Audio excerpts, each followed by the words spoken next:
This Jesus that is for humanity has poured himself out both in the life that he lived and yes, upon the cross, but in his life and ministry, you see him constantly pouring his heart and love out for the healing, the benefit, the good of anyone who would believe in him. Seems to get the backs up of the religious because he continues to break the stereotypes of just focusing upon his group and his tribe. Well, good day. I've just recorded this short snippet of artwork from The Fifth Element, a movie that I really enjoy. I'm not going to go too deep into the movie. If you've seen it, you probably enjoyed it like I did.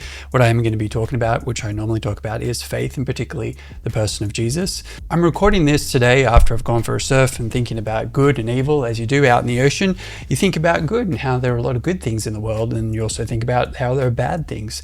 And a movie like The Fifth Element is made for entertainment, so this is the huge difference between talking about Christian faith and a movie which I think is great and talks about good and evil. It also frames the whole world of evil and good and what is good, what is evil, really differently.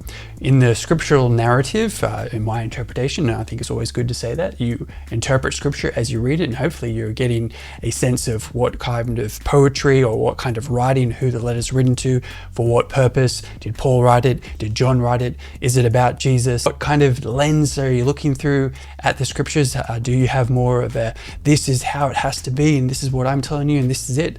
That comes across very clearly when you listen to people talk about the Bible.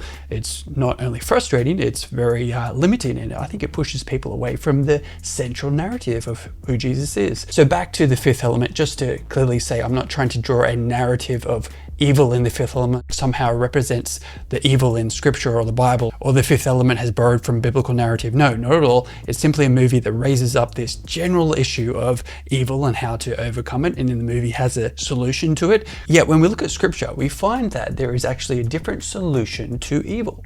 And it doesn't have to do with a heroic status, yet it does have to do with suffering and pain and someone else helping us out, doing something that we can't do ourselves.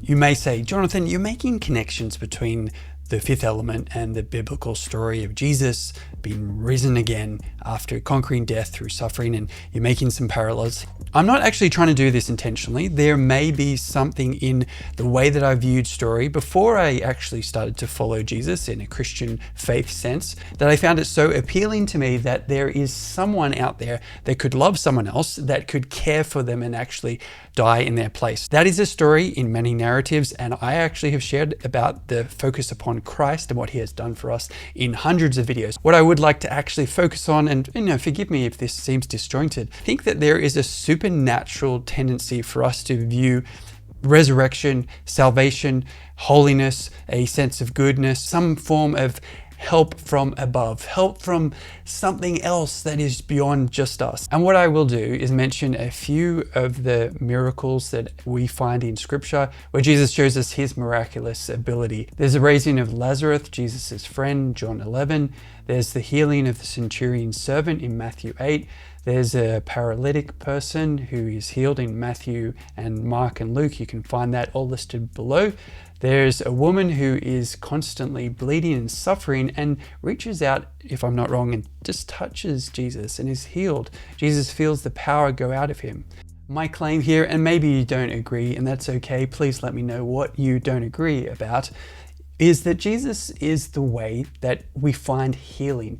Healing in the midst of the evil that we encounter now, and also in the eternal sense that the healing and the goodness that Jesus brings is forever. It does seem to be connected to a sense of reaching out. You might call that faith or a trust or some form of desire for a relationship with Jesus. And Jesus is actually the essence of all that is good, being the creator, being the one that is the judge, being the one that was there from all eternity. And we know that from John when it said, in the beginning was the Word, and the Word was with God, and the Word was God.